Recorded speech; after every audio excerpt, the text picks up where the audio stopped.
So, you know what the worst name is? If I have to meet someone who has this name in Spanish, I'm always like, this is going to suck.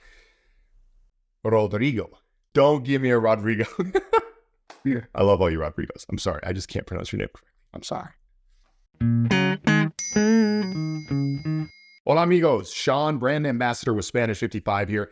In este video, I am going to give you a crash course on pronunciación, pronunciation in Spanish. Este video es la segunda parte de una serie de videos. This video is the second part of a series of videos.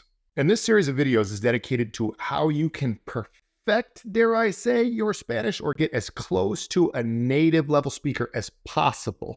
Now, this is like a personal quest for me. And by the way, pronunciation is like maybe the hardest, most important part of truly getting to the point where you sound almost, if not quite, like a native speaker.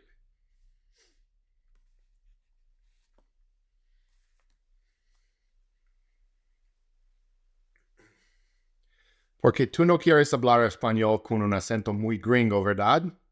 Eso no sería muy bueno si siempre hablas así. And when I talk about perfection in language learning, what I'm referring to is the ability to sound exactamente como un hablante nativo, like sound exactly like a native speaker. That's my definition of perfection.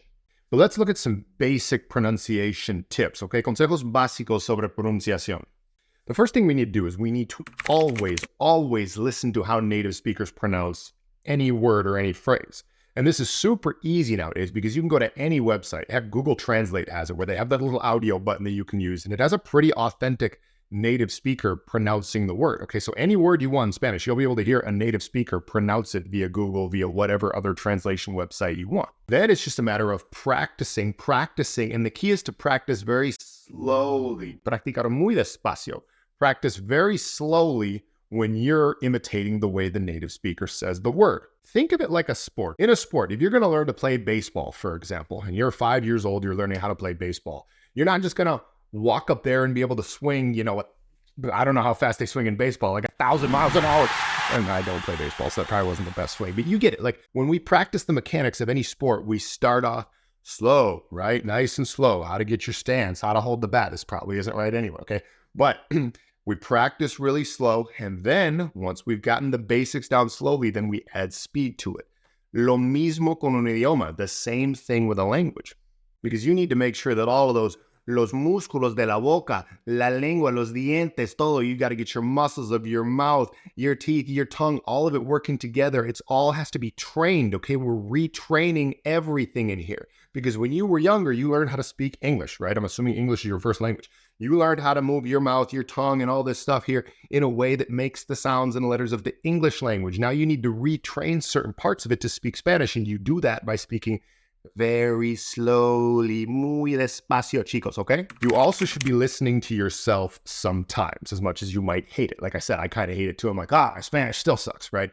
But you should be listening to yourself to notice like, okay, I'm still not saying that exactly correct, especially the letters and the words that are more difficult. Now, oftentimes for native English speakers, it's going to be the double R, like in carro and perro. Okay, for me, I actually don't struggle with that one that much.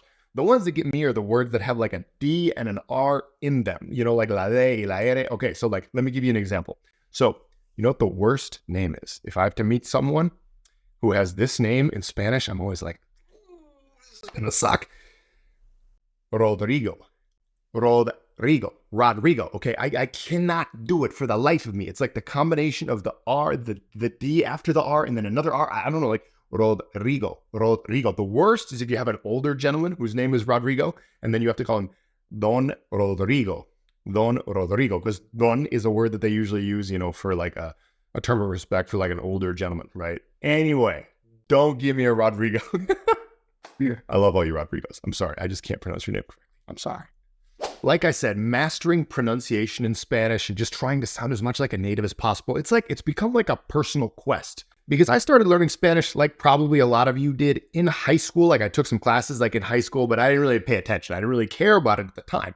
So I came out of school like not really knowing how to actually have a conversation at all with anyone in Spanish. I certainly didn't have good pronunciation. Now, quick point here. They're going to tell you, you're going to hear, well, you probably can't actually achieve good pronunciation with a language that you start after you're 7 years old.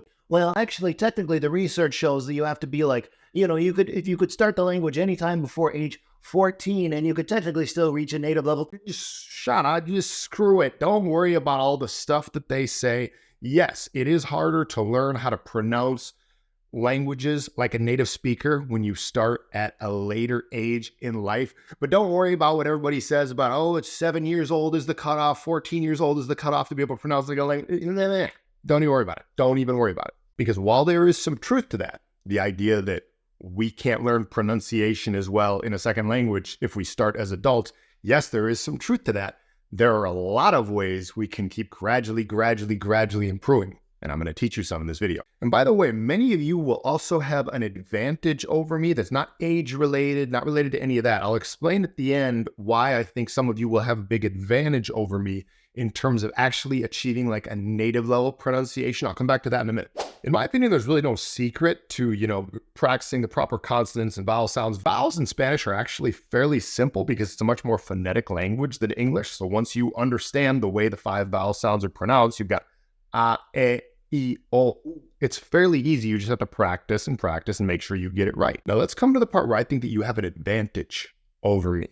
What about like which specific dialect or which specific accent you should choose, which specific country you should choose? The reason I say that you probably have an advantage here is because my Spanish is not really exactly one country's dialect. Like when I speak with native Spanish speakers, everybody gets a little confused. Like oftentimes people from Mexico will think that I'm like from Spain, but that's probably just because, I like look like, or maybe they don't think I'm from Spain, but they're like, oh, did you study? ¿Estudiaste en España? Like, did you study in Spain? And I'm like, because I don't speak like with a Mexican accent exactly. But then like people from Spain will be like, estudiaste español en, no, has estudiado español en Latinoamérica, or like however they talk, right? And I'm like, well, yeah, but like everybody thinks I have the opposite accent, if that makes sense, because it's kind of like neutral, but a combination of these, random various accents. So the advantage that you might have is, especially if you're a little earlier in your Spanish learning journey, is you can just pick like one country. Say you want to learn Mexican Spanish, say you want to learn Colombian Spanish, and then you'll just get like really fluent and really good at that particular dialect, which will make you sound more like a native, as opposed to me, who's kind of like a random hodgepodge of all these different dialects. Does that make sense? The funny thing is like the accents that everyone like already knows is like the Spanish accent from España. Hello, my name is Inigo Montoya. And then like the Argentine accent. No me mires con esa cara de, me mentiste, Tomás. And those are the ones that I like never emulate because I'm not really good at either one. And like, yeah, I've never spent any time in those countries actually, but those are the ones that everybody like picks because they're like notable, right? But seriously, guys, have some fun with this. Diviértanse. Practicing pronunciation can be very fun. This is where you want to really get involved in things like just watching shows, listening to music. You'll find favorite artists from lots of different countries. Just practice. Sing in the shower. Sing all day long. Just practice. Practicing pronunciation is muy divertido. It's really fun. You might drive some of your loved ones crazy if you do it all day around them, but, they chose you for a reason, so just keep doing it. Y bueno, eso es todo por el video de hoy. Espero que te haya gustado y que hayas aprendido algo y que puedas mejorar más y más tu pronunciación. The next video in the series, próximo video en la serie, we are going to be talking about culture, cultura, how to get immersed in the culture of whatever Spanish-speaking place you go to, okay? Obviously, it's a huge part of sounding more and more like a native and perfecting, dare I say, perfecting your Spanish. Hasta pronto.